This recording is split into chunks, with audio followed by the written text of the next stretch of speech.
ಬಳ್ಳಾರಿಯ ಕನಕದುರ್ಗಮ್ಮ ದೇವಸ್ಥಾನದಲ್ಲಿ ಭಕ್ತರ ಹಣಕ್ಕೆ ಕನ್ನ ಹಾಕ್ತಾ ಇದ್ದಾರೆ, ದೇವರ ದುಡ್ಡಿಗೆ ಕನ್ನ ಹಾಕ್ತಾ ಇದ್ದಾರೆ ಎನ್ನುವಂತಹ ಒಂದು ಆರೋಪ ಕೇಳಿಬಂದಿದೆ. ದೇವಸ್ಥಾನದಲ್ಲಿ ಅವ್ಯವಹಾರ ನಡೀತಾ ಇದೆಯಂತ ವಿಶ್ವ ಹಿಂದೂ ಪರಿಷತ್ ಆಕ್ರೋಶ ಹೊರಹಾಕಿದ್ದಾರೆ. ಭಕ್ತರ ಲಕ್ಷ ಹಣ ಲೂಟಿ ಮಾಡ್ತಾ ಇದ್ದಾರೆ ಅಂತ ಆರೋಪ ಮಾಡಿ ಪ್ರತಿಭಟನೆ ಮಾಡಿದ್ದಾರೆ. ಭಕ್ತರಿಗೆ ನಕಲಿ ರಸೀದಿಗಳನ್ನು ಕೊಟ್ಟು ಪ್ರತಿನಿತ್ಯ ಭಕ್ತರನ್ನ ಲೂಟಿ ಮಾಡ್ತಾ ಇದ್ದಾರೆ, ದೇವಸ್ಥಾನವನ್ನ ಲೂಟಿ ಮಾಡ್ತಾ ಇದ್ದಾರೆ ಸಿಬ್ಬಂದಿಗಳು ಅಂತ ಆಕ್ರೋಶ ಹೊರಹಾಕಿದ್ದಾರೆ. ಇನ್ನು ದೇವಸ್ಥಾನದಲ್ಲಿ ಏನೇ ಸೇವೆಗಳನ್ನು ಮಾಡಿಸಿದ್ರೂ ಕೂಡ 100 ರೂಪಾಯಿಯಿಂದ 200 ರೂಪಾಯಿ, 1,000 ರೂಪಾಯಿವರೆಗೆ ಹಣ. ಆದರೆ ರಸೀದಿಯಲ್ಲಿ ಇದು ಯಾವುದು ಕೂಡ ಇರೋದಿಲ್ಲ. ಯಾವುದೇ ಸೀಲು, ಸಹಿ, ದಿನಾಂಕ ಇದು ಯಾವುದು ಕೂಡ ಇರೋದಿಲ್ಲ. ರಸೀದಿಗೆ ನಂಬರ್ ಕೂಡ ಇಲ್ಲದೆ ನಕಲಿ ರಸೀದಿಗಳನ್ನು ಕೊಟ್ಟು ಭಕ್ತರಿಗೆ ಮೋಸ ಮಾಡ್ತಾ ಇದ್ದಾರೆ ಅಂತ ಆರೋಪ ಕೇಳಿಬಂದಿದೆ. ವಿಶ್ವ ಹಿಂದೂ ಪರಿಷತ್ನಿಂದ ಇದಕ್ಕೆ ಸಂಬಂಧಪಟ್ಟಂತೆ ದಾಖಲೆ ಸಮೇತವಾಗಿ ಆರೋಪ ಮಾಡಲಾಗ್ತಾ ಇದೆ.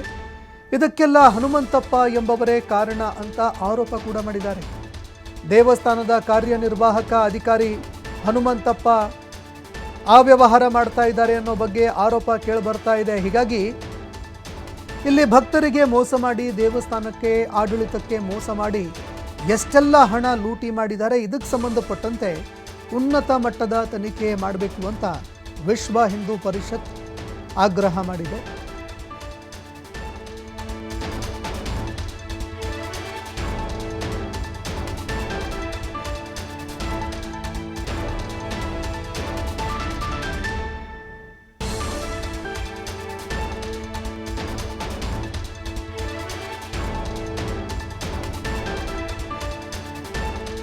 ಇನ್ನು ದೃಶ್ಯಾವಳಿಯಲ್ಲಿ ನೋಡ್ತಾ ಇದ್ದೀರಿ ಯಾವ ರೀತಿಯಾಗಿ ರಸೀದಿಗಳಲ್ಲಿ ಫ್ರಾಡ್ ಮಾಡ್ತಾ ಇದ್ರು. ಇದಕ್ಕೆ ಸಂಬಂಧಪಟ್ಟಂತೆ ವಿಶ್ವ ಹಿಂದೂ ಪರಿಷತ್ ರಸೀದಿ ಸಮೇತವಾಗಿ ಇದೆಲ್ಲವನ್ನ ಬಯಲಿಗೆ ತಂದಿದೆ.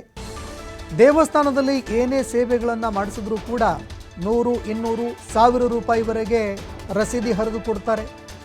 ಆದರೆ ಆ ರಸೀದಿಗಳಿಗೆ ನಂಬರ್ ಇಲ್ಲ, ಜೊತೆಗೆ ಆ ರಸೀದಿಗಳಿಗೆ ಯಾವುದೇ